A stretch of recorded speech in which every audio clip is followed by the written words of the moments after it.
Qo'rqmanglar. Sizlarga zararim tegmaydi. Keting bu yerdan afandi. Onamga tegsangiz ko'rasiz mendan. Isming nima, bolakay? Sulaymon.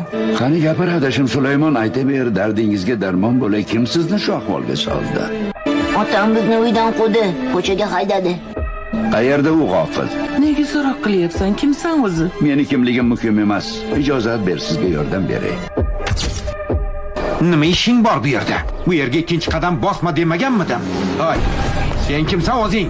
Bu ayol erim meni urdi, bolam bilan ko'chaga haydadi deyapti. Shu gap rostmi? Xotin meniki, uramanmi, so'kamanmi? Aralashgan nima haqqing Og'alar, bor? ushlang bu g'ofilni. Hozirgina sen bilan gaplashgan odam hukmdorimiz Sulton Sulaymon bo'ladi. Hukmdorimiz? Hukmdorim, affeting meni. Af yo'q.